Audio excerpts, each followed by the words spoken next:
Keynes as an economic theorist. I think if you've heard if you were here for the first lecture, you'll know how his economic theory builds directly on his philosophy. It's sort of an application of his philosophy. And as I said, philosophy came first. There's something, no person's life is completely consistent. So you can't just read off his economic theory from the philosophy, but you can see the foundations on which he builds his house as an economist. This is the plan of the lecture. I'll do an introduction, role of money, quantity theory of money, and then the history of his ideas from his first big theoretical work, the Tract on Monetary Reform, to the general theory of employment, interest, and money. Then I'll say something on liquidity preference, his liquidity preference theory of the rate of interest, which to me is absolutely fundamental because that arises directly from his theory of uncertain expectations. And to me, that is his theoretical innovation. And finally, interpretations of his work. I can only concentrate on a couple of them, which I think are the fundamental ones, but there are many, many, many interpretations. So let me start.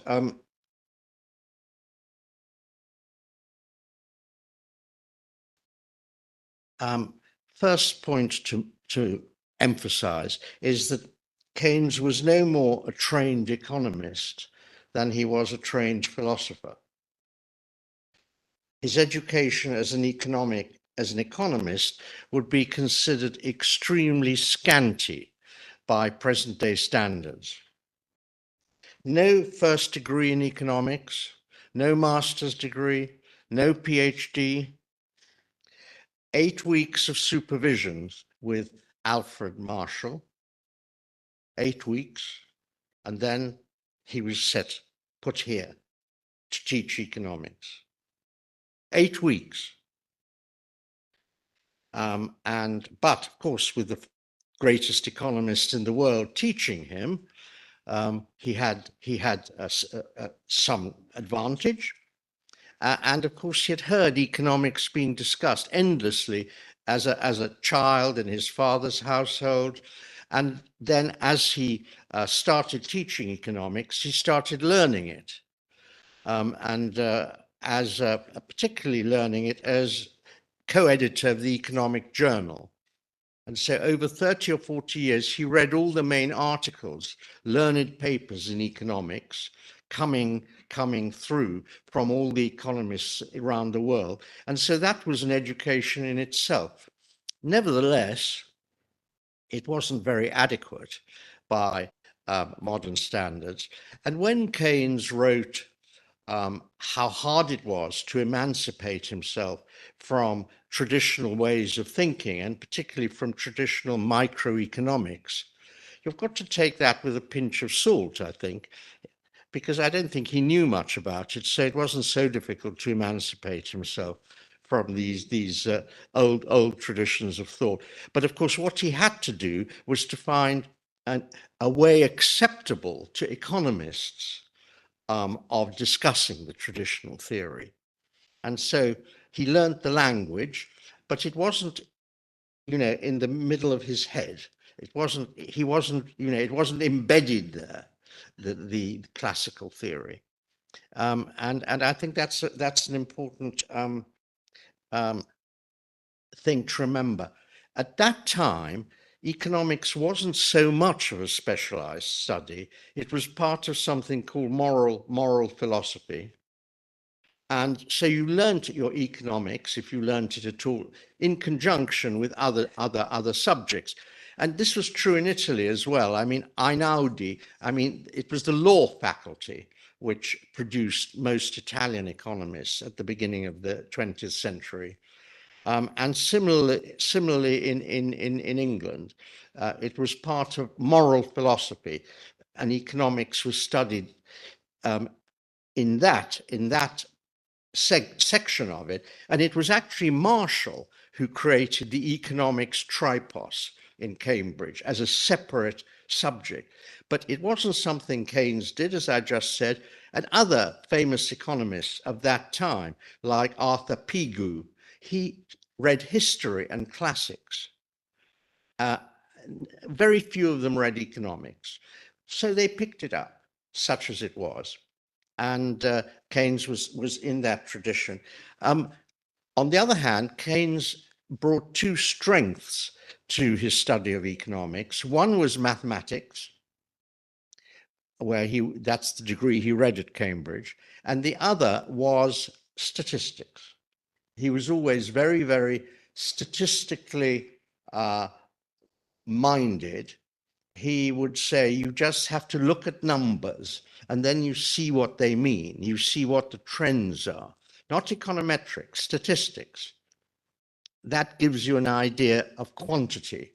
And an idea of quantity is what prevents you speaking nonsense about these matters. So he had these kinds of biases. Now, so he started teaching in 1908, started teaching the theory of money. He was a monetary economist, first and foremost, and really remained a monetary economist over the whole of his career. The theory of money was the closest there was to macroeconomics at the time. What Keynes eventually did was to transform the theory of money into the theory of output. But that's the line we need to follow. The monetary theory which Keynes started lecturing on in 1908 was the quantity theory of money. It was a very poor relation of classical theory. Yet the history of money, here's a paradox. The history of money is by far the most contentious and prolonged chapter in the history of economics. Thousands and thousands of books, articles have been written on the theory of money, many more than on any other aspect of economic theory. Why is that true when the theory of money was regarded as a poor relation, completely insignificant by the real classical economists of that day, a mere intermediary between the transactions of the real economy? A thing, as John Stuart Mill said, of the utmost insignificance money was. And yet, obviously, this is the thing, when most people think about economics, they don't think about barter, they think about money.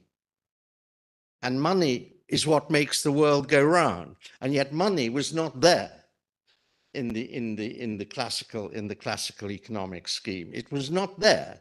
It was simply a intermediary. And the real, what made the economy really move was transactions between real things, real goods and services. So there's the first paragraph, paradox of the whole system. We have the domination of the history of economics by a topic which is regarded as completely insignificant and not even part of the history of the subject. Here I offer one clue given by Keynes himself in 1933 in an essay called The Monetary Theory of Production. And that is going to be my second slide.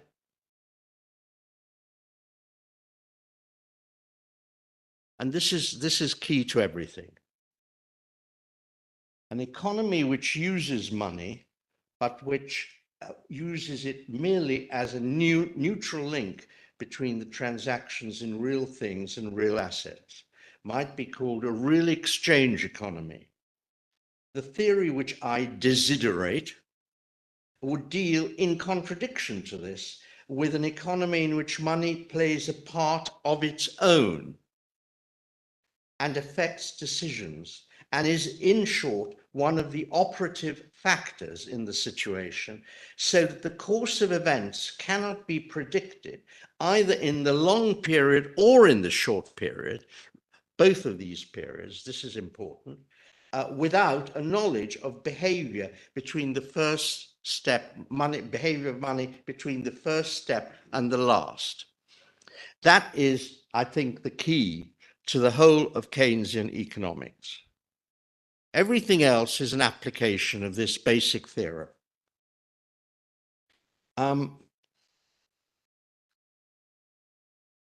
And in this essay, I think this essay was written in 1933. Remember the reference to the fall of the apple, which was one of the slides. You know, it says, you know, it's like, you know, economics isn't like physics, because in physics, we know that the apple is going to fall to the ground, but it's as if the apple has motives of its own. And here, you know, money is this apple. And we have to understand the fact that money plays a part of its own. We don't know what the motives for money, for people's holding money are. They're not like those of the fall of the apple. When Keynes started teaching economics at Cambridge in 1908, the big issue in monetary policy was the future of the gold standard. And this is where I want to start my discussion of Keynes as an economist, because it was his attack on the gold standard which established his reputation as an economist. The weapon he used to kill the gold standard was the quantity theory of money. And here we have another paradox. The Keynesian revolution arose from what his assistant and favorite, what he called my favorite disciple, Richard Kahn, was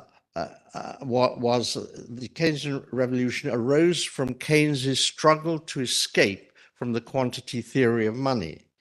Yet his economic radicalism was based on the quantity theory of money. And in fact, the quantity theory of money is the theoretical basis of Milton Friedman's economics.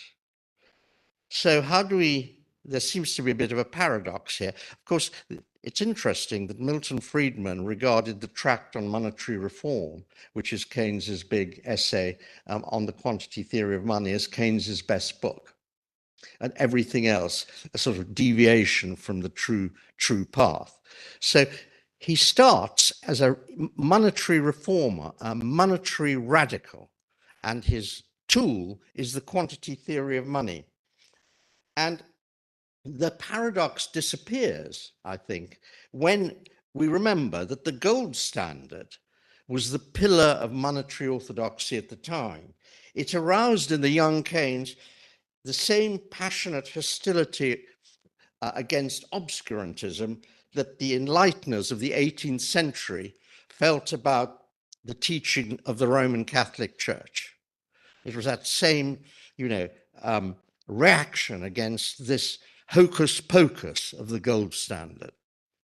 And so he was a monetary reformer. He was a critic of the gold standard. So the tract on monetary reform, which was Keynes's first theoretical book, really, was against the policy of restoring the gold standard, which the British authorities had adopted after the First World War. And it was favored not just by Britain, but by all countries, all the independent nations of the world. For example, Mussolini's stabilization of the lira in 1927 was taken as a sign of the fascist commitment to the values of economic liberalism. On all of this, Clara Mattei has written in an enlightening way. It was this pillar of orthodoxy. If you were on the gold standard, you were committed to free trade, to the economic competition, to all the values which defined economic policy in the 19th century. And Keynes thought this was rubbish. This was the point of the Tract on Monetary Reform, to say that this is simply not the case. Commitment to the gold standard was regarded as the cast iron guarantee of a government's creditworthiness, that it wouldn't inflate the currency to repudiate its debt. There's another interesting paradox here, which is more than just economic, about the gold standard, because far from guaranteeing price stability, the gold standard's operation depended on price instability, especially in the short run, because it actually depended on a mechanism known as the price specie flow mechanism, which was sort of invented by first elaborated by David Hume in the 18th century. This mechanism related domestic price levels to inflows and outflows of gold, which in turn depended on the balance of trade. The idea was that when the balance was positive, inflows of gold raised domestic prices. When it was negative, outflows of gold caused them to fall. So international gold flows thus kept national economies competitive and imports and exports in balance. But it depended on fluctuations in price levels between those receiving gold and between those running a current account deficit and those running a current account surplus. The whole thing depended on price instability of domestic price levels. Given this, the long runs, so given that was the mechanism by which the gold standard was meant to operate, what accounts for the long run price stability of the 19th century and the gold standard era? Well, there are many explanations of that, but what one would say is that price stability rested on a fortuitous or accidental balancing of several factors: the supply of gold, the volume of trade, and the banking system. They worked in such a way as to make create long-run price stability, even though the mechanism actually depended on fluctuations in domestic price levels. Commitment to the gold standard was in turn a pillar of Victorian fiscal orthodoxy, which aimed at balancing national budgets at the lowest possible level of spending and taxes. It's easy to see that a brilliant, impatient mind like Keynes's would regard these purported linkages between the gold standard, price stability, as sort of, as irrational or as obscure as those of the Holy Trinity. I mean, these things that were all meant to go together: balanced budgets, long-run price stability, creditworthiness. He would have regarded the linkages as sort of simply fake, as a result of accident. And that's actually how he did regard the working of the gold standard in the 19th century. Its good results were accidental. Its bad results were systemic.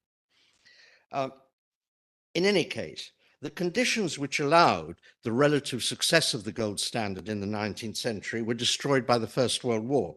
The violent price fluctuations which followed the First World War, and the growth of trade union power and democracy, which undermined the necessary degree of domestic wage and price flexibility.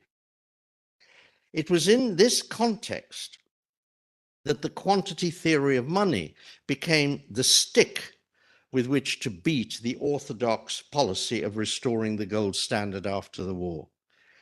Its origins can be traced to Baudin in the 17th century. Fiduciary money, which was the only money available to individuals for spending, especially after the First World War, when the internal circulation of gold was removed, was issued by the central bank to keep prices stable. What the central bank needed to do was to control the quantity of banknotes. If prices showed a tendency to rise, it would restrict the issue of banknotes, and if they showed a tendency to fall, it would expand their issue. This mechanism was summed up in a simple equation in which the price level depends on the quantity of money and its speed or velocity of circulation. Stabilization policy seemed very, very simple. If you accept the view, and then we'll come to that in a minute, that price stability was a necessary condition for the successful working of the rest of the economy. If you accept that view, then the task of keeping the price level stable seemed quite easy. You just vary the quantity of money the central bank puts into circulation. Keynes was one of a number of monetary reformers who wanted to do this, most famously Irving Fisher in the United States, Wicksell in Sweden. These were all a trio of famous monetary reformers.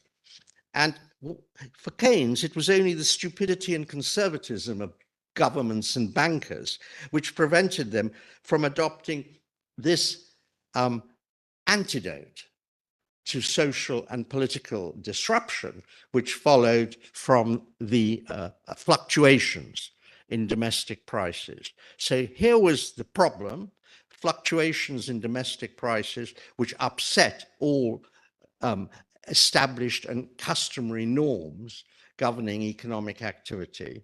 And the remedy, the vaccine, was the quantity theory of money, application of the quantity theory of money. And in understanding Keynes's later break with the quantity theory tradition, it's crucial to recognize one thing. That is, he did not produce the Fisher equation. He produced Marshall's equation, and there is a key difference between them.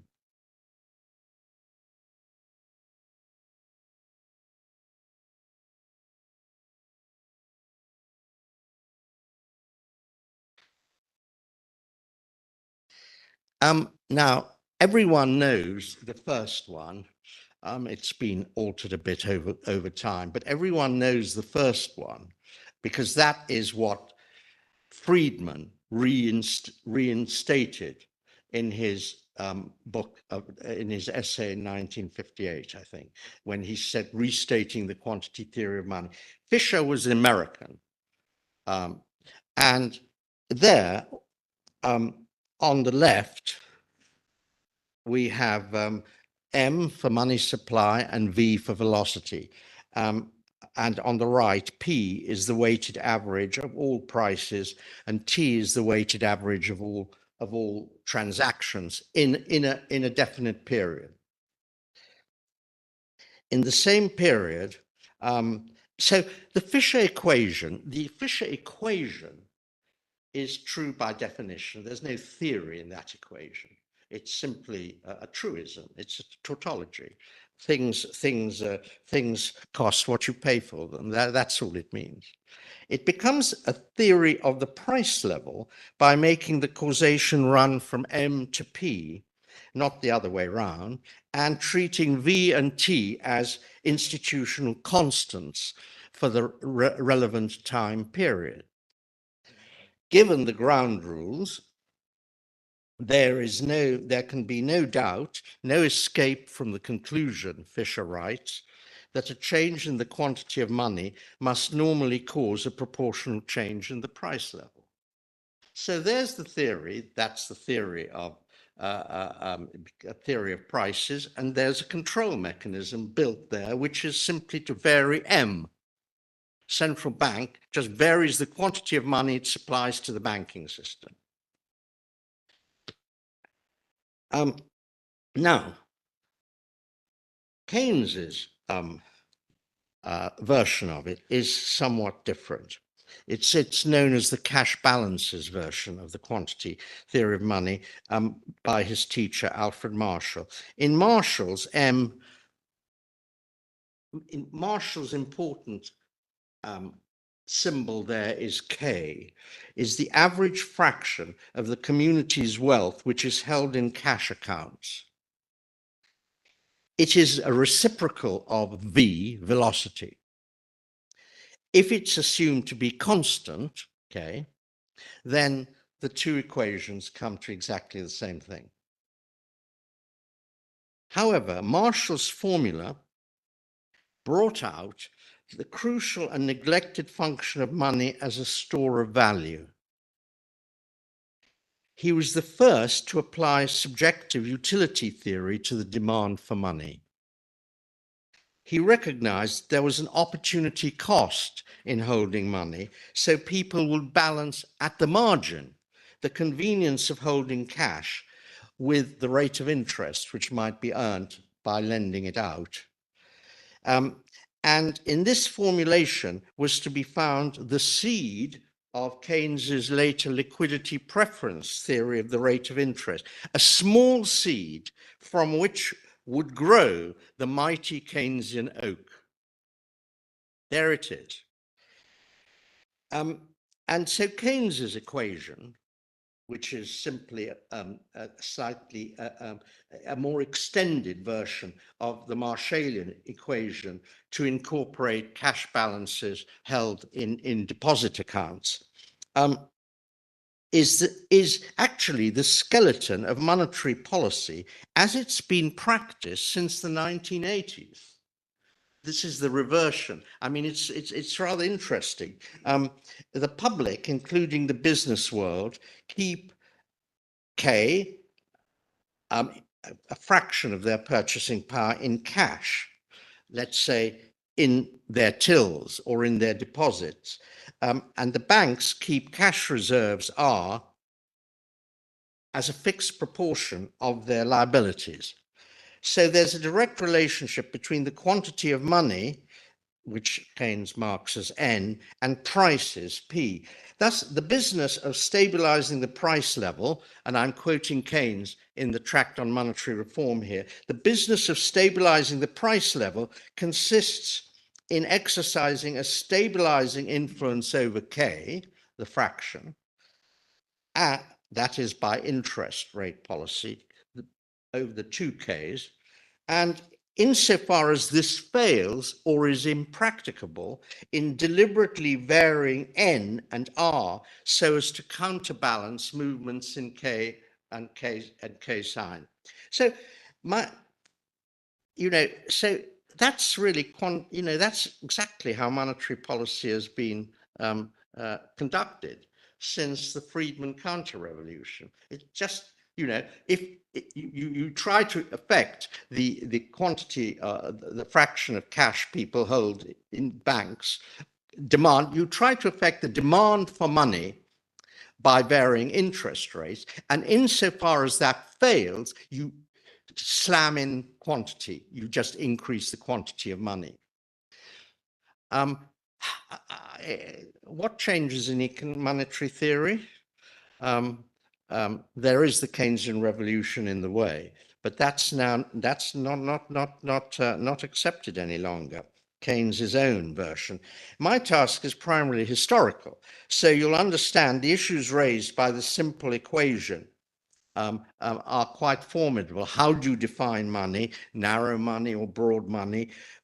Is control to be exercised by varying the quantity of money or the price of credit? Those are two central issues in monetary theory as they emerge. Once the quantity theory of money was restated and became the instrument of monetary policy after the Friedman counter-revolution. To take just one example, quantitative easing, dubbed unconventional monetary policy, was introduced after the financial crisis of 2008 as the direct result of the impracticability of using interest rate policy to influence spending decisions once it hit the zero lower bound. How much of this money which came out of quantitative easing went to augment the store of wealth rather than increasing the output of the economy? I mean, that's something we simply still don't know. There's a debate about it. The Bank of England insists that quantitative easing prevented a further decline in economic life, but others say that didn't do anything of the kind. There was some recovery, but it was a very imperfect recovery, and that wasn't due to quantitative easing at all, because you still had the problem of the spending of the asset purchases by the bank, by the private sector. So asset prices went up, but did the economy go up as a result of quantitative easing? These are all debates which are legacies of these early formulations in the tract on monetary reform and early debates about the quantity theory of money itself. Now, so how did the seed, the Marshallian seed, grow into the Keynesian oak? I just want to follow that path from the tract on monetary reform to the general theory. First of all, it's very important to notice that Keynes never subscribed to any mechanical version of the quantity theory of money. There's no assumption in the tract on monetary reform that V, either V or K, is a constant. As early as 1913, in a lecture, Keynes insisted that the value of money depended not just on its volume, but upon beliefs, I quote, which are held respecting the future volume and the future demand for it. Of his own proportionality theorem in the tract on monetary reform, that is the assumption that an increase in the quantity of money results in a proportional increase in prices. Of that theory, Keynes himself wrote, "It's probably true in the long run, but in the long run, we're all dead." This is hardly a ringing endorsement of the quantity theory of money as a control instrument. The Treatise on Money, which is Keynes's next book, 1930, called the Treatise on Money. He's a monetary economist, always remember that. Is merely an exploration of the causes and consequences of short-run fluctuations in velocity, or as we might put it now, in the state of confidence.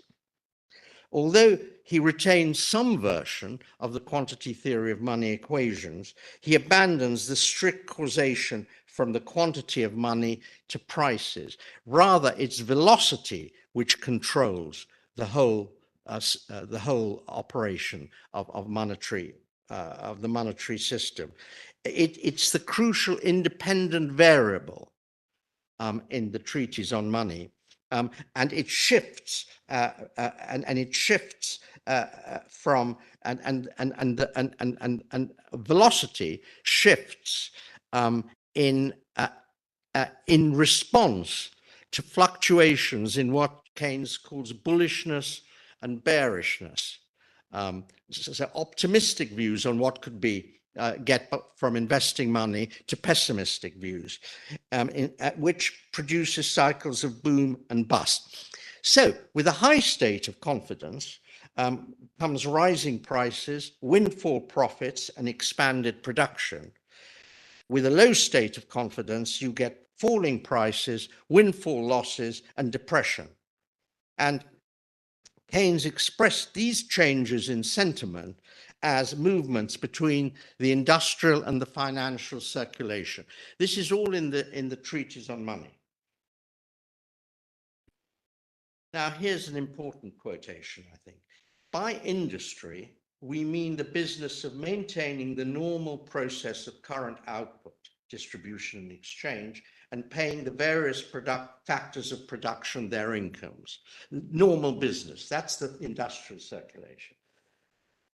By finance, on the other hand, we mean the business of holding and exchanging existing titles, including stock exchange and money market transactions and speculation.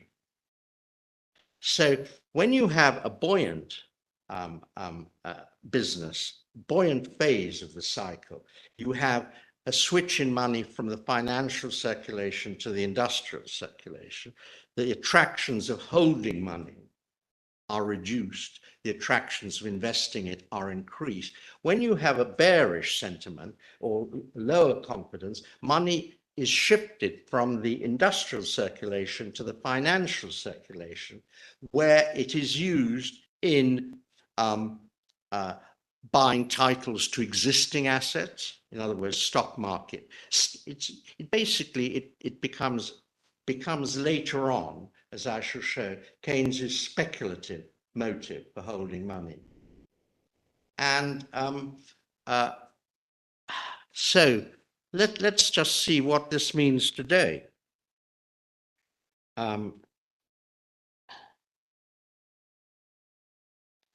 Where we talk today about the growing financialization of the economy. That's one of the concepts that's very much around, and its consequences. And in talking about that, we should bear in mind the distinction Keynes draws between the financial and industrial circulation. To take the extreme case, what happens when there's, when you have a bout of asset purchases by the central bank? Are they used in the industrial circulation, or are they used in the financial circulation? If they're used in the financial circulation merely to buy existing assets and driving up the price of assets, that doesn't cause any increase in output necessarily, or employment. Suppose all the money that is issued by quantitative easing is spent in buying old pictures as a store of value, as an asset. There's no employment created by that. Nothing to stimulate current output. Well, there's a wealth effect. All right, this is where the argument gets going. But broadly speaking, there's no guarantee that the issue of new money by a central bank will go towards increasing current output to the extent necessary to offset the bearishness of the business community. So there is an important thing to bear in mind. Two further features of the treatise on money should be noticed. First, its genre is that of business cycle theory. It describes an economy in which shocks to confidence give rise to lagged adjustments. In other words, like all business cycle theories, it relies on the existence of sticky prices somewhere in the system. That explains the lag. But the adjustment is eventually made, and therefore the economy comes out of the depression or slump into the boom. Wages particularly adjust. After prices adjust, wages then adjust. And so in the end, you have a cycle. You don't have anything like an equilibrium.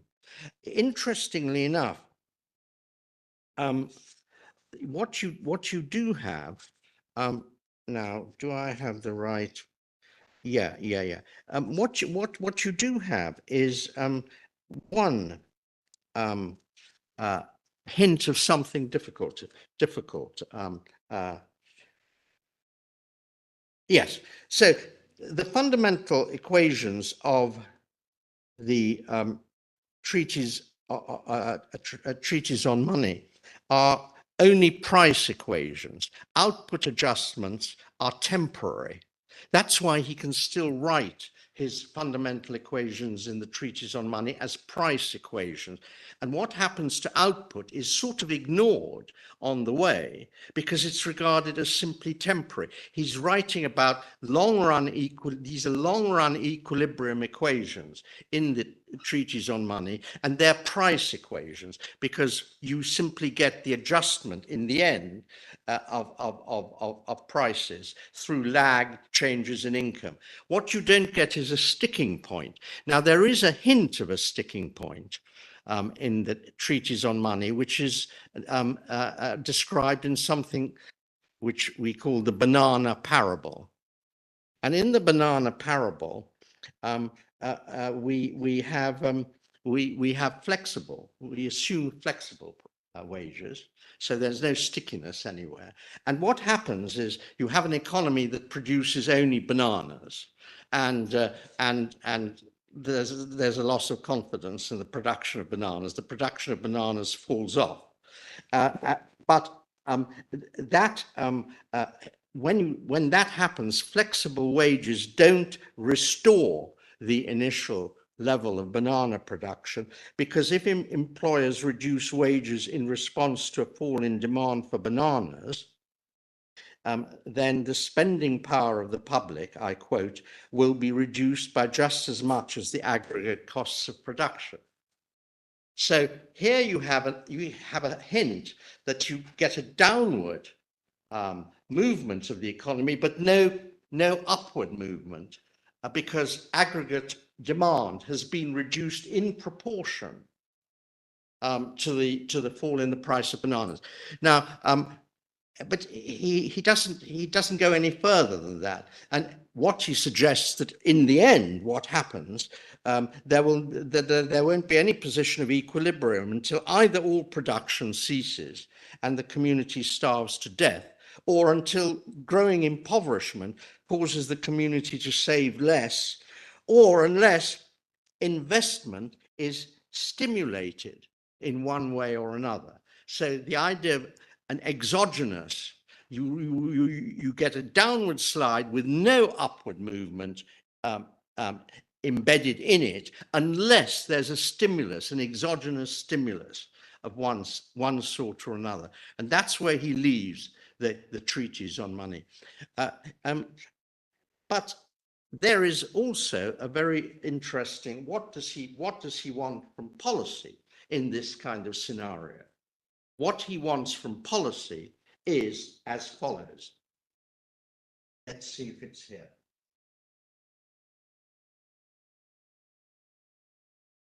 I suggest, therefore, that bolder measures, other than just interest rate changes, are sometimes advisable, and they're quite free from serious danger whenever there has developed on the part of the capitalist public an obstinate bullishness or bearishness towards securities.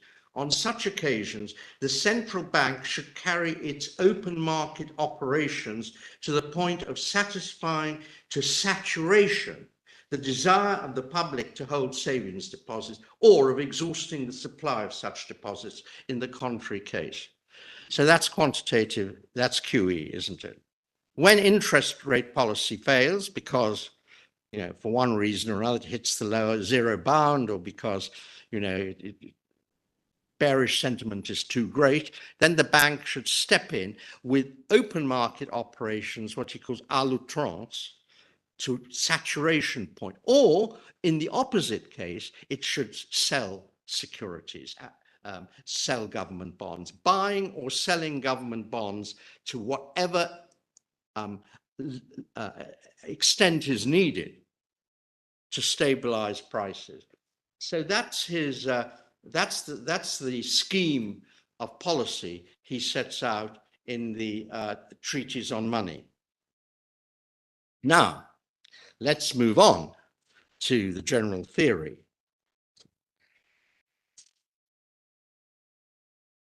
And the hint that led Keynes to the general theory, the theory of output rather than the theory of prices, was a remark by an fellow Cambridge economist. Everything happens in Cambridge, you see. And this is what Ralph Hawtrey told him in 1930.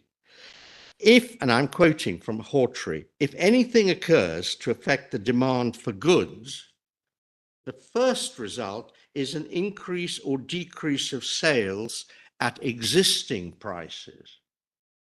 There's always some interval of time before prices are adjusted. And this led Keynes to change the question, his question to what determines the level of output in a monetary economy, not what determines the level of prices, but what determines the level of output in a monetary economy. And that leads to the famous equation, y equals c plus I, where y is total output and c and I are consumption demand and investment demand, respectively. And prices then follow these shifts in output. Incidentally, in the general theory, Keynes switches from an open to a closed economy. Why? Everyone says, well, that leaves out, other adjustment mechanisms available. But basically, his answer is he was writing it during and immediately after the Great Depression. Treatise on Money, 1930, General Theory, 1936. In between were the years of depression, most acute between 1929 and 1933. So the whole economy was in depression. It doesn't then matter. I mean, if you can't have adjustment in one country, the depression, well, if you do, suppose you reduce wages in one country, then of course it just passes it on, the depression to another country. So it's reasonable to treat output, or the theory of output as a closed economy phenomenon. Then, you can extend it later on. But the basic idea is that the world is a closed system by this time. And the independent variables in the general theory equation are not quantity of money, but propensity to consume and inducement to invest, with output and employment as the dependent variables. So the actors here are the marginal propensity to consume and the expected rate of profit, or what he calls the marginal efficiency of capital. We now have a revised sequence of events in which a shock to confidence causes not prices and wages to adjust, but output and income to fall. Assume, for the sake of simplicity, that investment is 10% of national income and people save a fixed proportion of 10% of their incomes. That's a very simple, extreme simplification. A shock to confidence causes investment to fall from 10% to 5% of national income.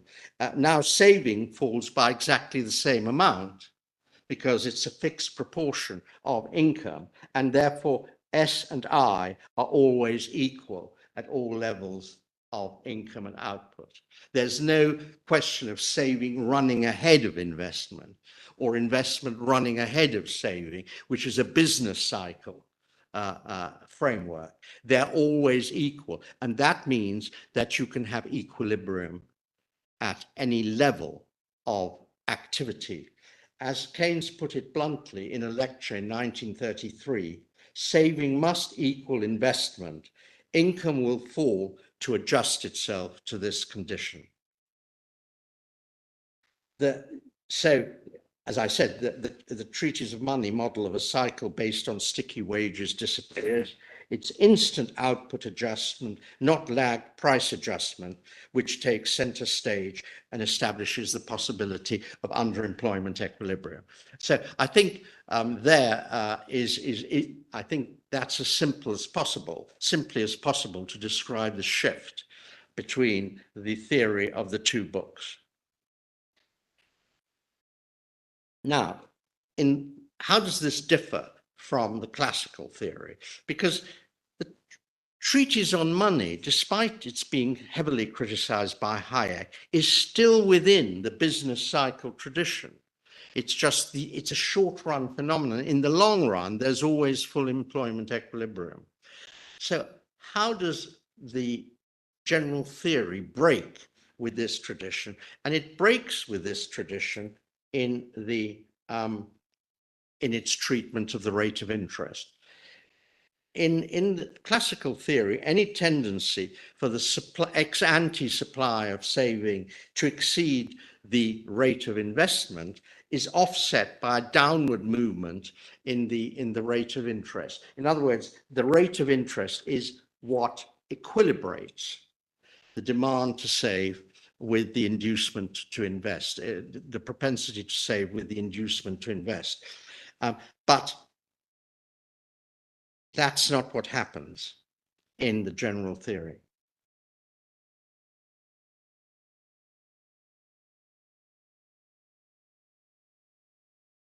The volume of investment depends on two sets of judgments about the future, neither of which rests on an adequate foundation on the propensity to hoard.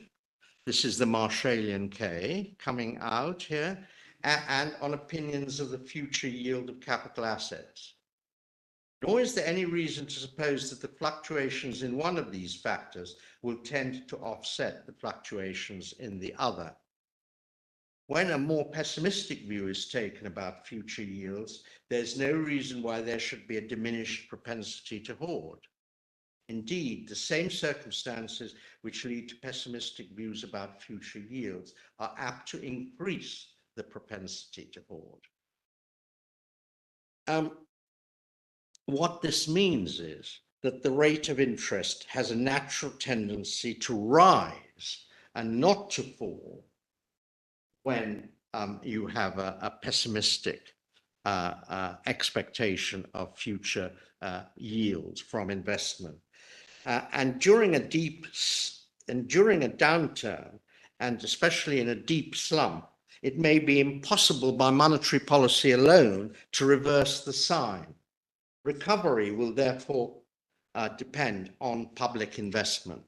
Only public investment can now reduce the demand for money to hoard. In other words, as I'll say in a minute, we now have the interest rate not as the price of saving, but as the price of not hoarding. And that is the crucial change in theory. Let me highlight, before I get onto that, two key features of this analysis, which are far from being irrelevant today.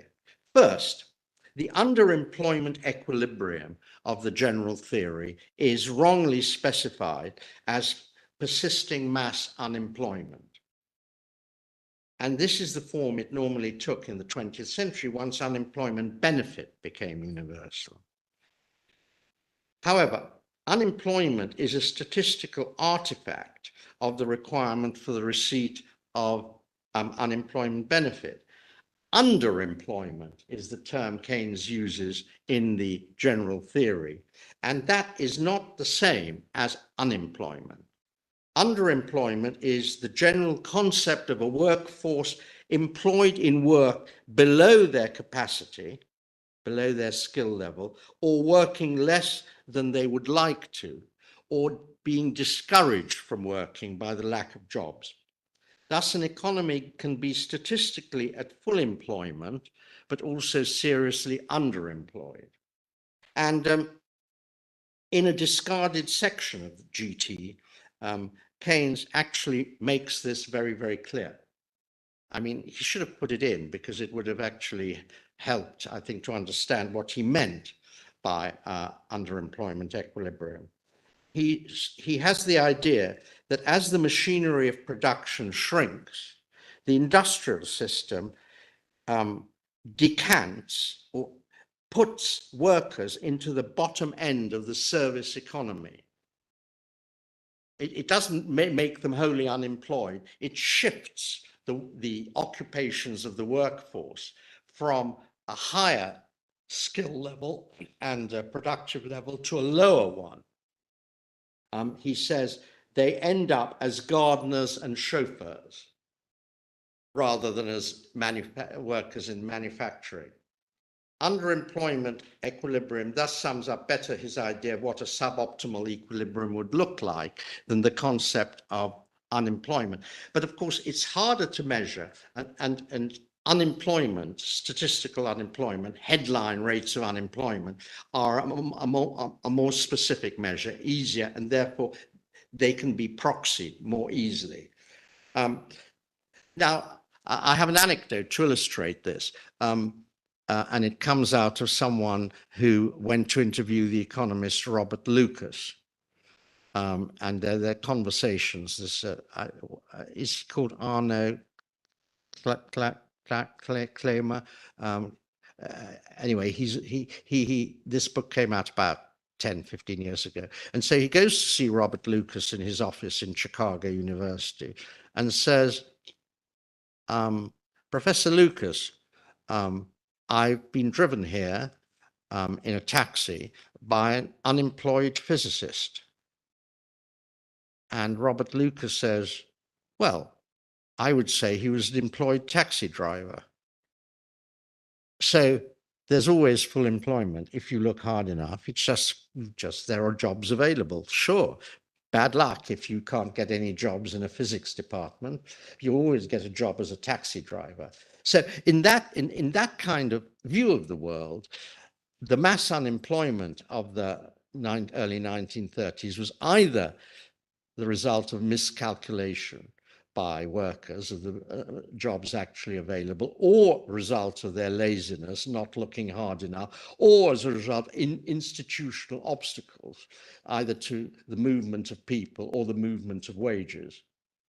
So if you accept the neoclassical model, there will always be jobs for people in the economy. There will never be mass unemployment or underemployment. I mean, this is the worldview that comes out of that, and this is the view Keynes so emphatically repudiated. Secondly, although the general theory is a work of pure theory, it establishes a case for fiscal policy to fight depression and unemployment, because the GT, the general theory, comes out of the world of extreme depression of the early 1930s. And in these conditions, the propensity to hoard money or liquidity preference might become so strong that monetary expansion, even to saturation point, might be insufficient to unlock the hoards. They would sit in deposit boxes in banks like piles of frozen shit. I mean, basically. And here we have Keynes on this. This is from 1932. It may well be the case that the lender, with his confidence shattered by his experience, will continue to ask for new enterprise rates of interest which the borrower cannot expect to earn. If this proves to be the case, there will be no means of escape from prolonged depression except by direct state intervention to promote and subsidize new investment. So that's where fiscal policy makes its entrance. You get a situation in which the propensity to hoard is so strong that it can't even be, reduced substantially by any feasible fall in the rate of interest. And then you have to have public investment in order to get out of the depression. The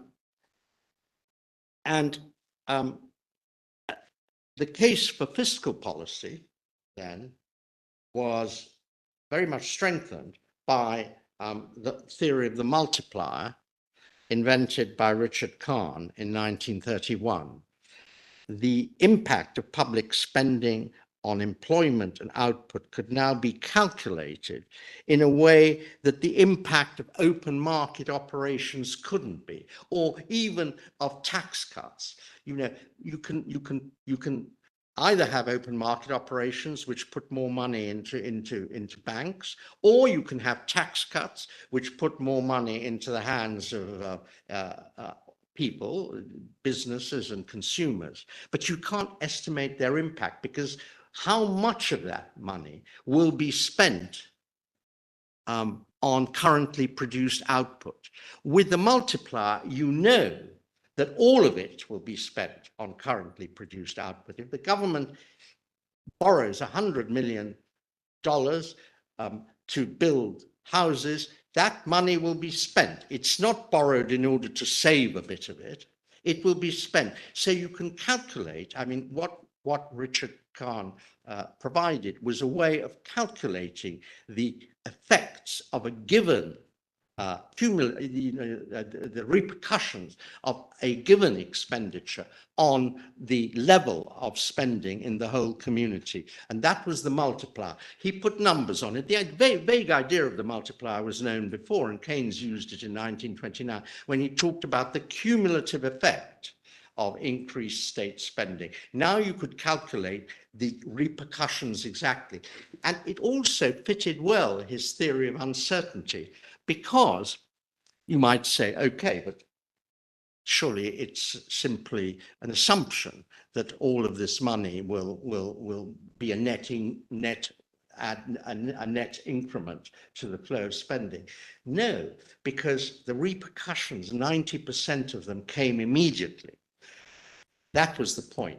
You immediately set up a spending flow by the government spending money. So the repercussions, they tailed off to zero in the end, and that's when the full effect was felt. But most of it came tomorrow, not in 6 months or a year or 2 years. So in fact, in other words, you could have a calculable probability because of the time span. The time span was very short run, not long run and stretching into a far future, at which point, as I said yesterday, you can't calculate numerical consequences. Here you could. So it was a very useful tool. It was in fact an essential tool. But you still have something in the treatise on general theory, which have his liquidity preference equation. Here, the demand for money is assumed to vary with the rate of interest, but the supply of money is exogenously given, as in the quantity theory of money. So there is a role for monetary policy here. And I want to say, though, I want now to come on to the theory of liquidity preference, because I think that is such a key point in Keynes's economics. As you know, as all those students of Keynes know, there were 3 motives for holding money in the general theory. There was the transactions motive, precautionary motive, and the speculative motive. The first 2 he treated as institutional constants. In other words, you keep a proportion of your money for business uses, transactions, transactions go on, and they don't vary from the general economic situation, simply precautionary motives. You save up a bit of money to buy a bicycle, in 2 months' time or something, and or there's a constant precautionary motive. Things might go wrong, but all these, they don't vary, and these are the motives which are completely consistent with classical theory. And that means that and they correspond to the Fisher V. Those are the 2 motives that make up Fisher's, assure the stability of Fisher's velocity of circulation. But Keynes adds a third, and that means that variations in interest rates don't affect those motives, they just continue. This leaves interest rates in the classical scheme as the price of saving, of postponing consumption. And that's what enables it to achieve its equilibrating effect, variations in the rate of interest. You just have these two motives, transactions motives and precautionary motive. Transactions motive is the transactions motive for transactions role of money, essentially, with a precautionary element added. What you're doing is you're postponing spending for a given period. You're not holding money as an alternative to spending it. You're just saying we're going to spend it in 6 months' time rather than now, or in 3 months' time, or in a week's time. And that's all quite consistent with classical, neoclassical interest rate theory. Interest rates are simply the price of saving. It's the third, or speculative motive, which corresponds to what Keynes calls bearishness, pessimistic expectations of the future, which is important for Keynes's liquidity preference theory of the rate of interest. Because Keynes's liquidity preference theory, I would argue, is the fundamental innovation of the general theory, because for one reason, it links the malfunction of the macroeconomy directly to his epistemological position on probability and uncertainty. There's the link. And for Keynes, the rate of interest reflects the uncertain expectations missing from the classical theory of his day, and also missing, I would argue, from neoclassical theory today. And that could result in a rate of interest too high for full employment, too high for the full employment volume of investment. Moreover, he thought that the marginal propensity to save would increase as societies became wealthier. So the problem of ensuring adequate full employment level of activity would increase as societies became richer, because the marginal propensity to save would grow. On the one hand, on the one side, the rate of return on capital goods would fall as they become more abundant. On the other side, the price of not hoarding would grow as society's marginal propensity to consume diminished. So you have the problem on both sides. As societies, as economies grew richer, the problem of maintaining full employment would grow. Thus, it was the task of policy to reduce the rate of interest, long-term rate of interest, to that of the schedule of the marginal efficiency of capital. That completes the theoretical picture of the general theory. There are problems here with this, and they've been pointed out. There have been strong criticisms of Keynes's liquidity preference theory of the rate of interest as the main theory we ought to consider when we're talking about the rate of interest. There are those who cling to the equilibrating role of interest rates would argue that increases in liquidity preference or increases in the speculative motive for holding money are only short-run, but not long-run movements in interest rates. To which Keynes would respond, in the long run, we are all dead. You know, that's a good, useful phrase you can trot out anytime you want to talk about short run and long run with Keynes. Short run expectations get embedded in long run expectations. Unless some event, like a new invention or government investment program, occurs to stimulate sluggish animal spirits. So you don't just get a short run theory of the rate of interest, you get a long run theory of the rate of interest. And remember, Keynes is interested in the long run rate of interest, not in variations in the short run rate of interest. So that there's no distinction there in his liquidity preference theory of the rate of interest. Finally, I come to interpretations of the general theory. What did Keynes actually achieve in the general theory? Did he revolutionize economic theory? Or was it just a sort of theory for a particular set of affairs which is very unlikely to recur? And they're basically two interpretations, which, following Alan Coddington, I will refer to as the hydraulic and the fundamentalist.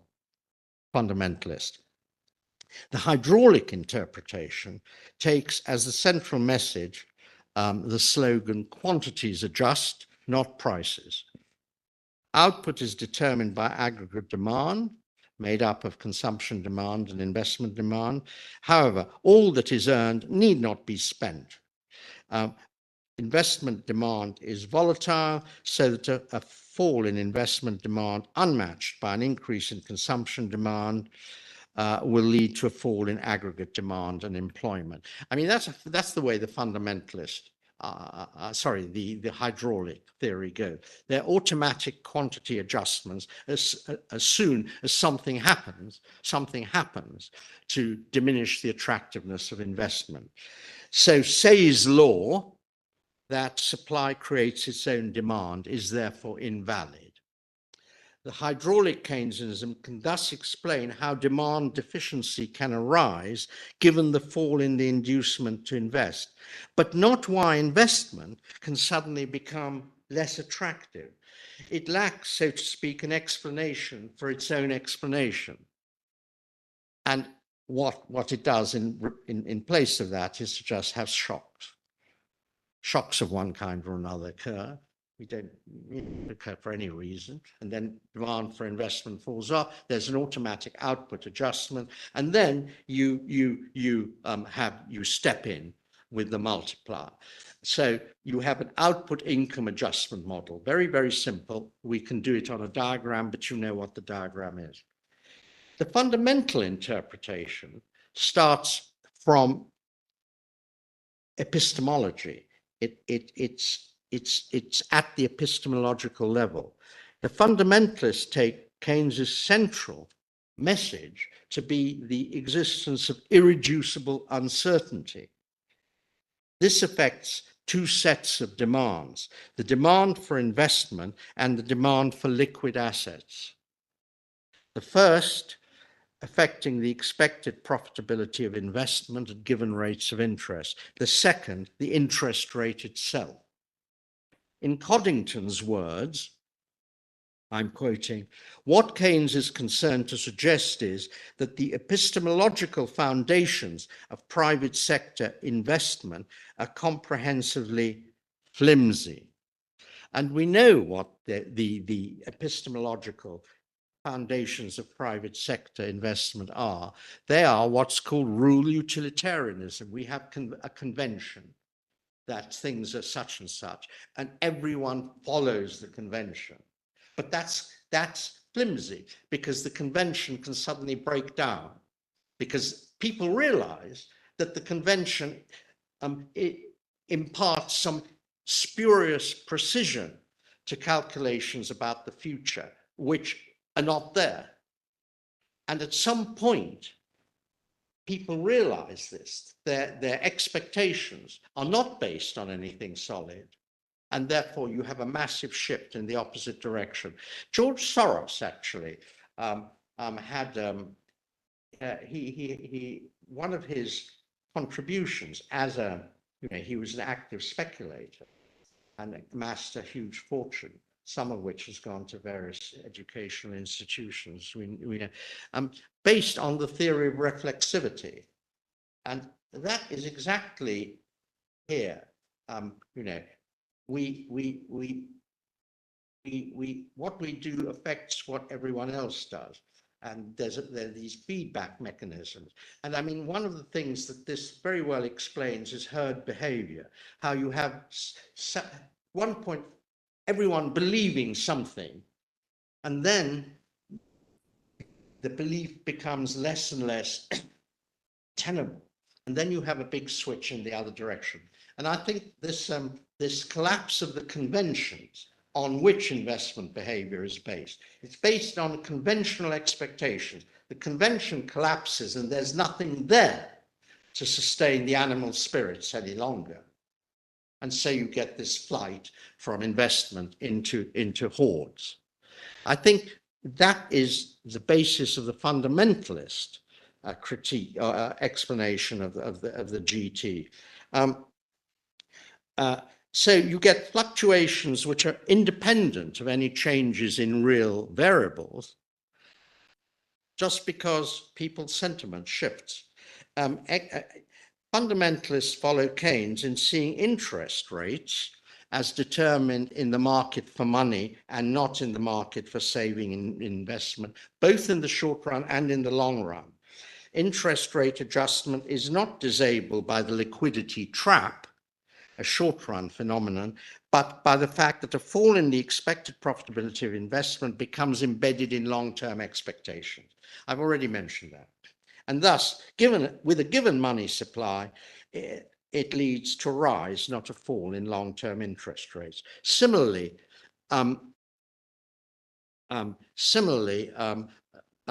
for the pure theory of monetary stabilization. In theory, we then move on. I want to sort of just end. So I want to end just on something, just bringing the story up to date. I mean, this is a story of Keynes in history, and so this is how we need to treat the evolution of Keynes's theory. But what's happened since then? We move on to Bretton Woods and the Keynesian era. And there we have a system in which exchange rates are fixed but flexible, which is a modified gold standard. Monetary and fiscal policy both support the full employment and economic growth objectives. Depressions are ruled out, so private investment demand is buoyant. Fiscal and monetary policy are set to deal with relatively small economic fluctuations. You have the period running from 1950 to 1970, which is a full employment, high growth period for Western economies and actually for the world economy. And you have small fluctuations, and then you have these tax spend changes. But they're not expected to deal with fundamental crises because there aren't any. Then you have the supply and demand shocks of the 1970s, the Thatcher and Reagan counter-revolution, the return of the quantity theory, the return of the quantity theory of money, and the ascendancy of monetary policy. Once this has bedded down, one can see a return to a modified Victorian monetary theory and policy regime. Independent banks are set inflation targets to be hit by setting bank rates by something like some rule, Taylor rule, for example. Governments set themselves fiscal rules based on the idea of balanced budgets over the cycle and a direct limit maximum of public investment to GDP. With these parameters, it's assumed that unemployment tends strongly to its Nairu, and growth is exogenously determined by technology. I mean, this is then, the after Keynes and revolution picture. Then you have the breakdown of this system with the financial shocks of 2008, 2009, and COVID in 2020. So you have the shocks, which aren't the shocks. All they can do is call them shocks. These shocks are countered by open market operations by central banks and rising budget deficits. The language of shocks suggests that these are exceptional and unanticipated events, unanticipatable events. And once they're over, we can get back to the previous system. But the markets don't believe either that they're exceptional or that their consequences will be temporary only. Although central banks print all the money governments feel they need to spend, the formal separation of fiscal and monetary policy continues. So we live in a world of fictions. Finally, although, as Robert Lucas says, we're all Keynesians in the foxhole, almost no one is a Keynesian by conviction. So 70 years after the Keynesian and then the counter-Keynesian revolution, macro theory and policy is in a mess. Keynes's general theory remains a special case of neoclassical theory, but the special case seems always to be on the verge of becoming the general case. And then it reverts to becoming the special case again. And that's the oscillation we seem to live through. And so the theory of shocks, it remains greatly under-theorized.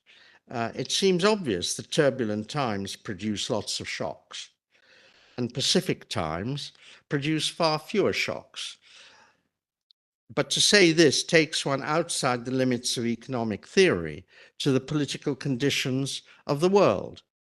Can economics make the world more peaceful, or do peaceful conditions make economies more shock-proof? That's a question of political economy. Thank you.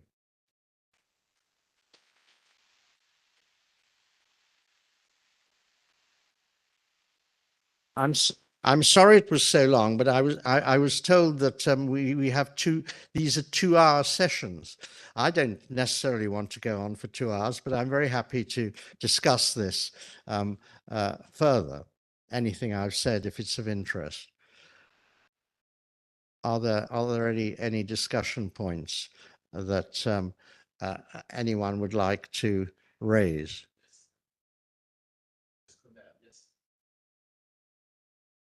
I'm a little bit deaf, so you have to shout, you have to scream at me. No, I have two questions, one on liquidity preference and the other one on fiscal policy. The first one is that, I mean, you showed that one of the main novelty of the GT was the theory of liquidity preference, in which the interest rate is seen as endogenous, in a sense, in the market of liquidity preference. But actually, later in the GT, if I remember well, that's also a passage in which he refers to the interest rate as a psychological phenomenon.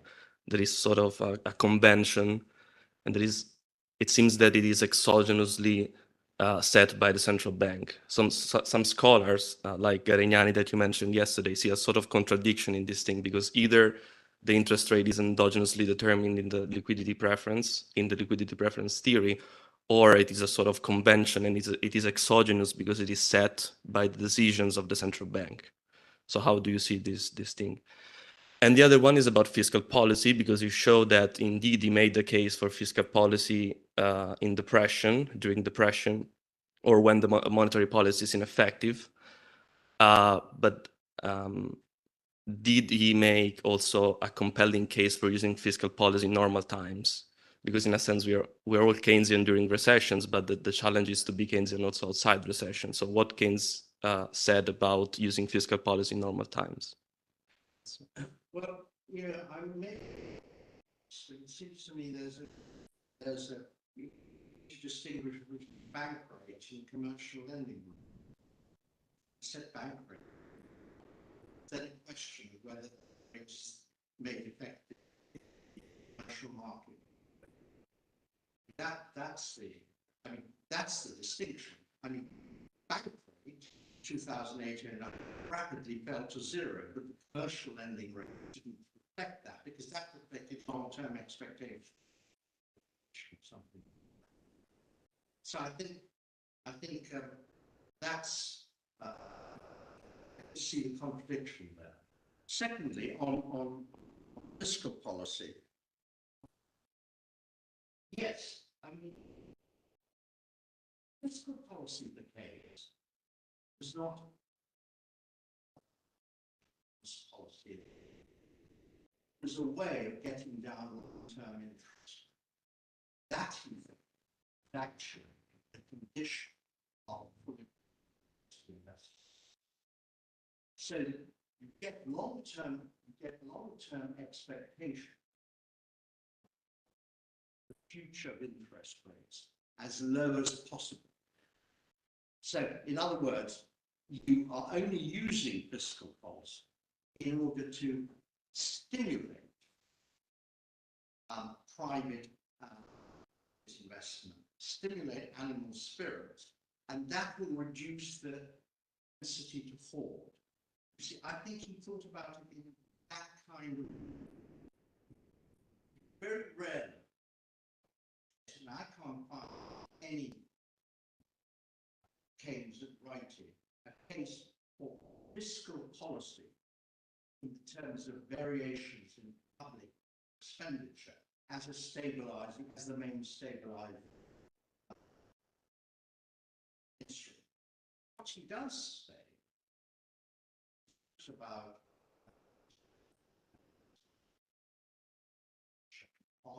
desirability of a comprehensive socialization of investment. There he's talking about a stream of public investment independent of the state. It's just the government should spend, invest. The government share of investment should be a major part of total investment. That is the stabilizing. All that fiscal policy. Fiscal policy is about arranging taxes and spending to meet whatever the government has to do. It's about bearing to stabilize economic activity. That, I think, is what we tell fiscal policy. Fiscal policy. So you have a steady stream of public or publicly subsidized investment, which is a major stabilizer. It prevents the cycle, reduces the cycle to very small. And what it also does is, because you have the expectation that there won't be cycle, that you have government commitment, the necessity to hoard will be reduced, rewards from hoarding will be reduced, and that will reduce the long-term interest. So I think the two things work together. You're quite right. I mean, there was a fiscal element in theory, but it's not counter-cyclical fiscal policy in the way I think Keynesian governments actually did practice.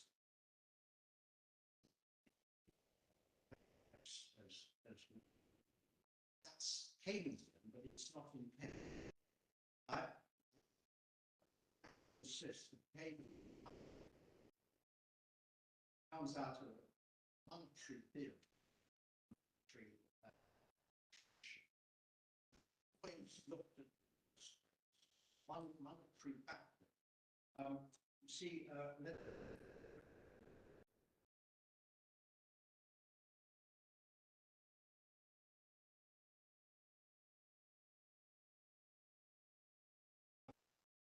this, I think, to me, it sums it up. It's money plays a part of its own and affects the system. In other words, it's rather like, say, about we don't want money to play its own. We want to get back to the equivalent money as a neutral element to the economy. It's not. We can arrange policy in such a way that money ceases to have its own decision. Then we will achieve the secret of getting the economy. That's the way I see his thought process work, starting from where he does start. And basically, he's not against balanced budgets. He wants the balance of spending. Tories. Also, he has an interesting idea, which I haven't really into, of the balanced budget multiple. About the balanced budget. this is stimulus with a balanced budget. So there are bits of Keynes that are missing. Keynesianism, as we understood it, and bits Keynesianism.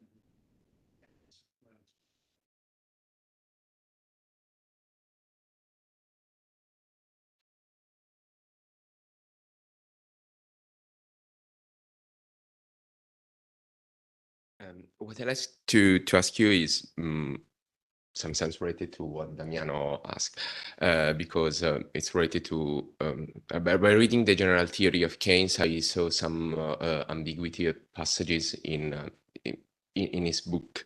And the first one is, did Keynes believe more in the exogenous money theory or in the endogenous money theory? Because I was thinking in terms of the differences between the treatise on money of the 30 with respect to the general theory of 36.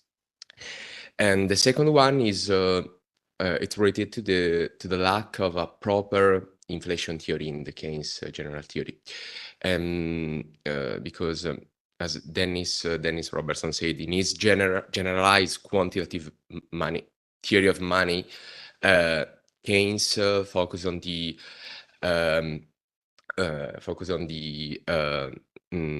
elasticity output or prices with respect to output around full employment equilibrium, which is of course a special case of the underemployment equilibrium. And do you think that this ambiguity or the lack of a proper inflation theory, so to speak, paved the way for the death of the Keynes thought in the 70s, especially after the Chicago Revolution? Well, yeah.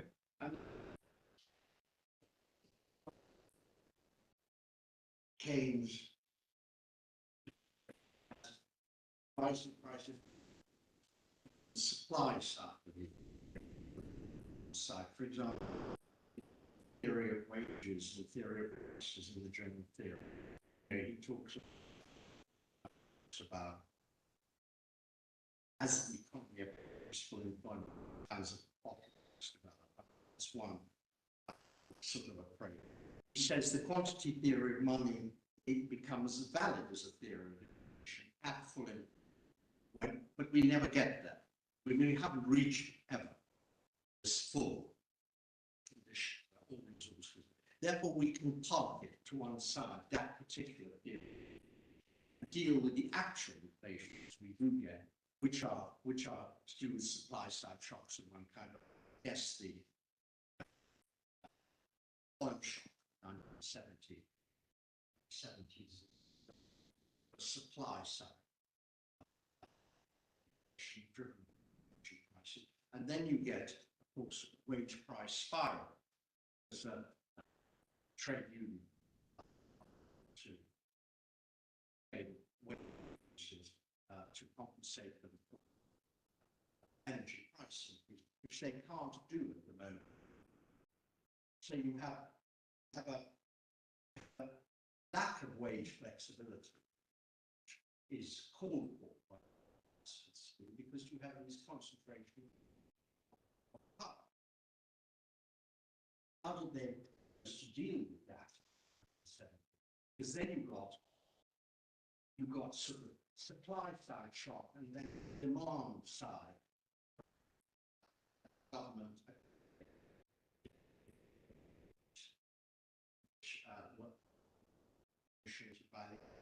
so how do you break that spiral? The Keynesians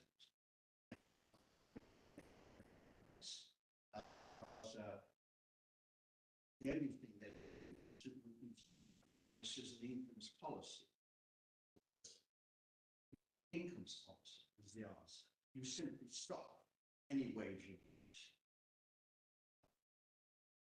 taking place, which would cause the rate of inflation to go up. Food prices and incomes policy to reduce the pressure on prices, stable at some level, let's say the naira. But background and enforcement. very hard simply by decree reduce wages or prevent. Mussolini's style. So you're left there, the situation didn't really exist, and you would say it correct. But what's also true is that there wasn't decided, because the assumption was that you're always at full employment, and therefore you're always using resources, and any rise in prices must be due to exogenous expansion of the money supply by the central bank. And then becomes the error. Once you start showing interest in V, what happens to velocity? Then you're moving into endogenous theory. Actions of the central bank are no longer crucial to what happens to price. It's what happens to velocity. Once you're in velocity, then you then start working out the implications of the market. So that's, to me, the secret of Keynes' thinking. This is a question. Anyway, so it certainly worked. Is inflation really a monetary phenomenon? So is it derivative? Is money supply derivative of other factors?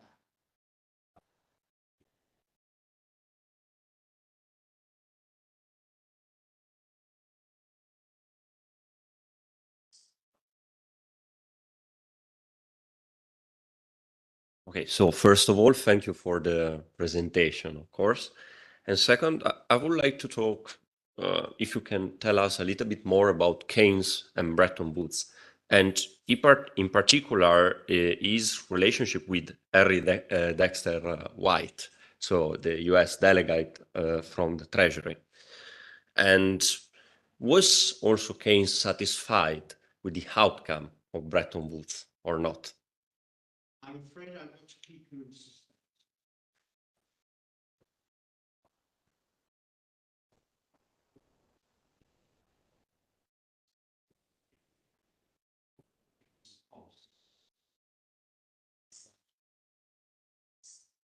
If there's no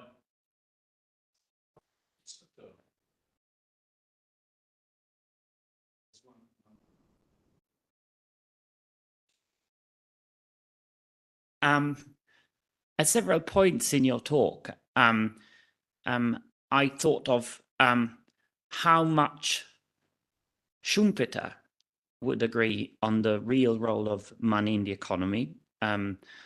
Some agreement, not total agreement, but some agreement on the importance of investment. And of course, there's shared dissatisfaction with the orthodoxy.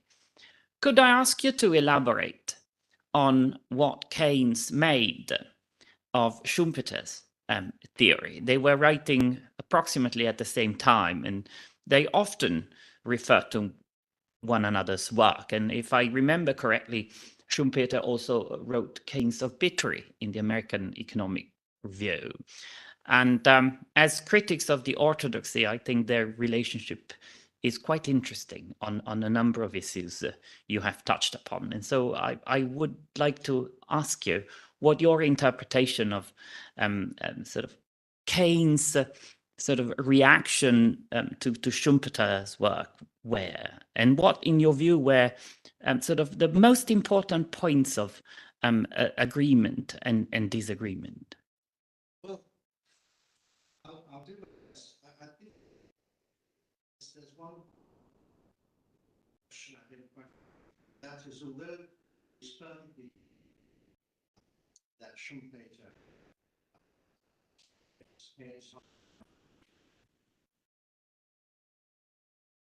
there was a famous meeting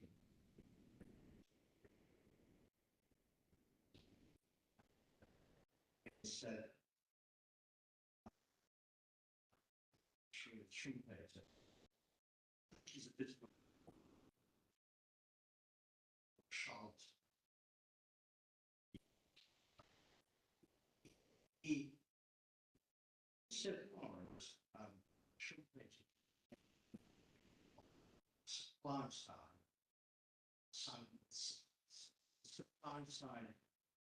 business side, is disrupted.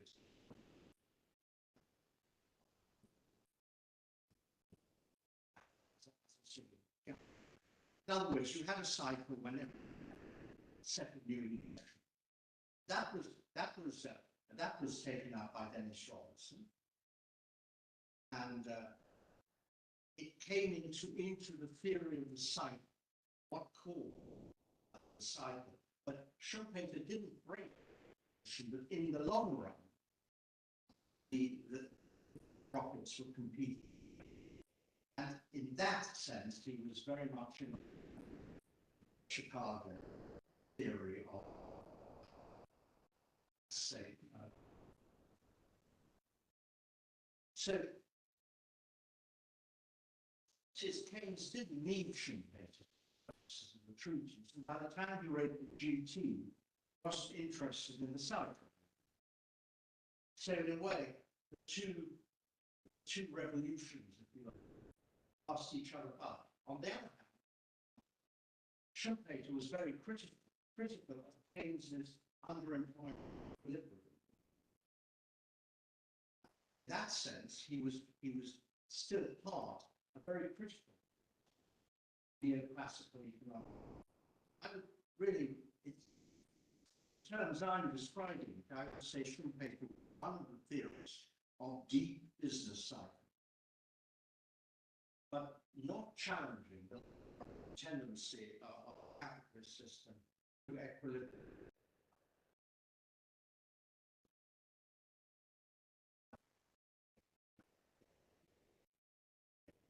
Certainly, I'm picture the essay, which is about work.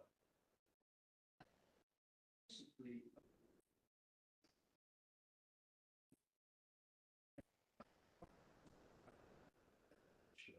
scholar Charles is also saying, well, look, Keynes's theory is natural expression of the real system, which there were no problems of love, simply saying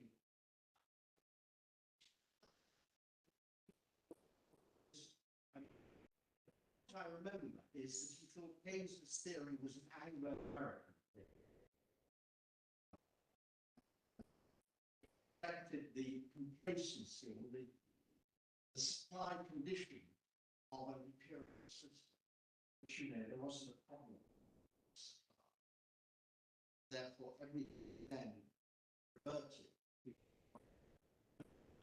Something that. All I can tell you is that Keynes very rarely referred to Schumpeter. His bigger effect, bigger school was higher. There they did engage very, very strongly all the way through Keynes's reaction.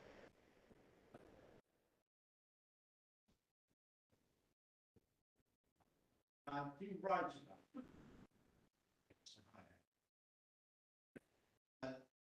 Schumpeter small knowledge saying Keynes.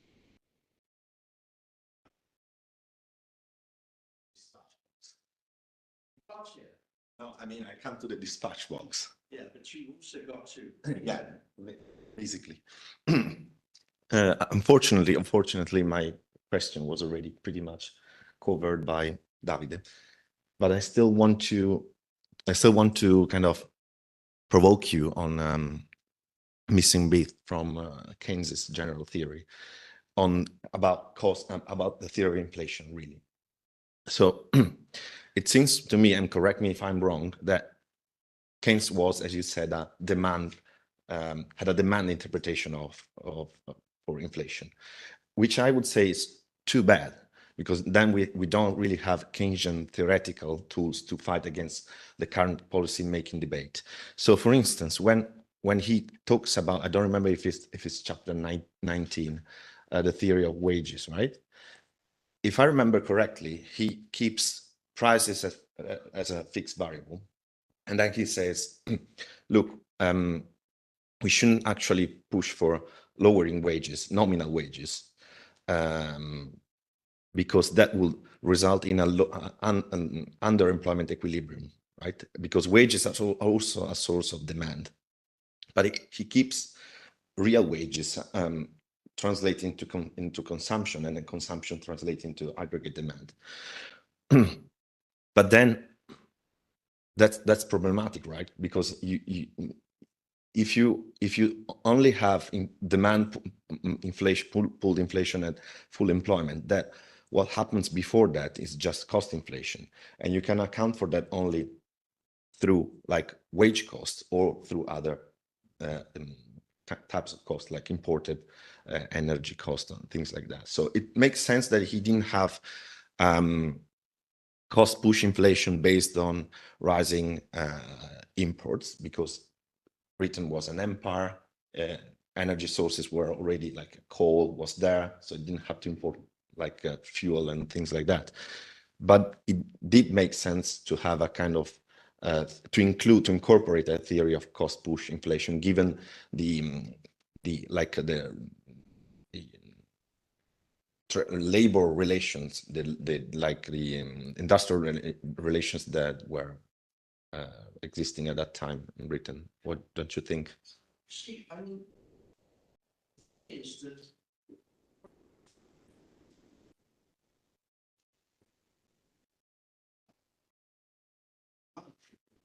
she comes into its own.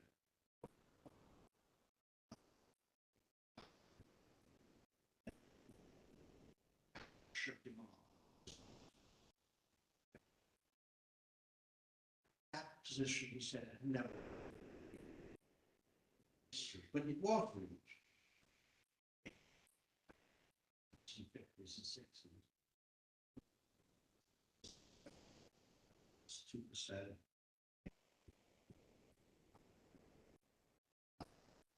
So you have strong pressure.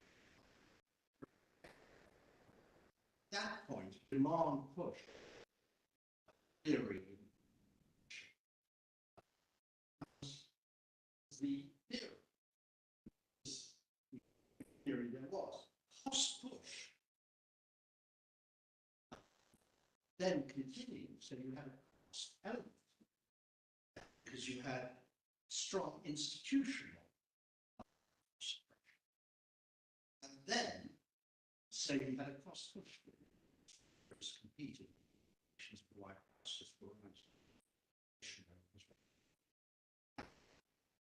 on the whole,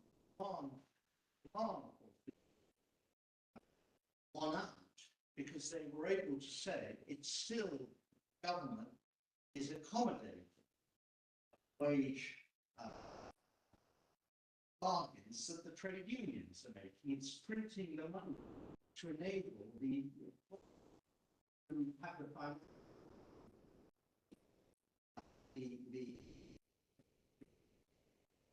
should do was not.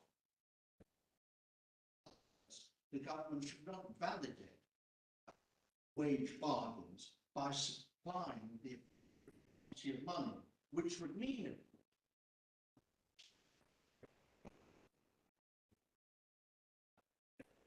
suddenly the real wage would be higher than support.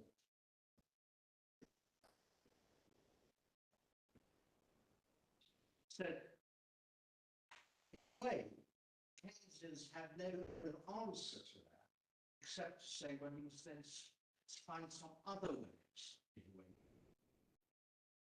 in a fair way, some of which had already been Mr. Churchill, when he said, as part of it, what the government should do is to have In other words, the genius scheme sometimes developed when you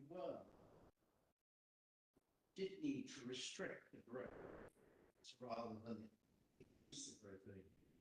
A very good example of that is in How to Pay for the Poor. You have exactly this. You needed to actually repress civilian demand in order to accommodate military demand without continual rise in prices. That there you use the system, and you have etc. So he had this idea is that there were no things had to sort of be there in his lifetime. There was real full employment, demand,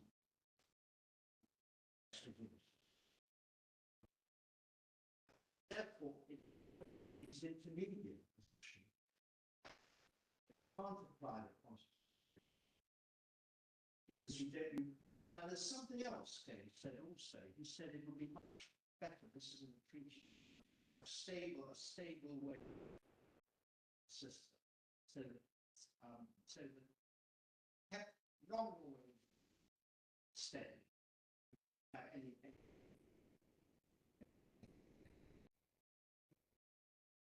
Basically, not quite wage theory. There's a chapter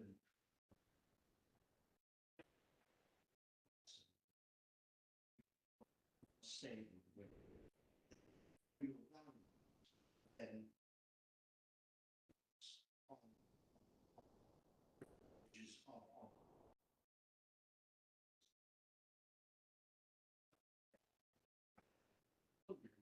says that, but it's I would go something up to my memory.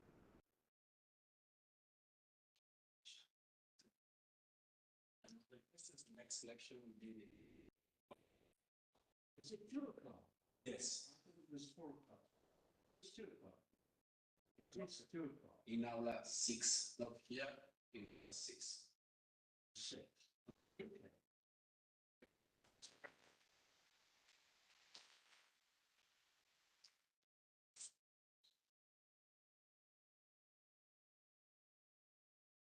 So I was doing your voice. You found pretty much yes. No, he went to karaoke. Oh.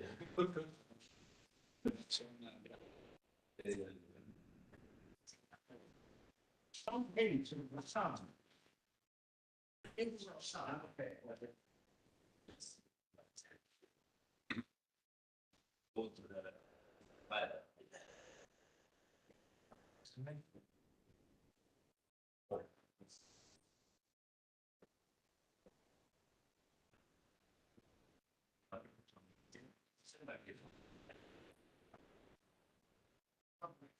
Roger.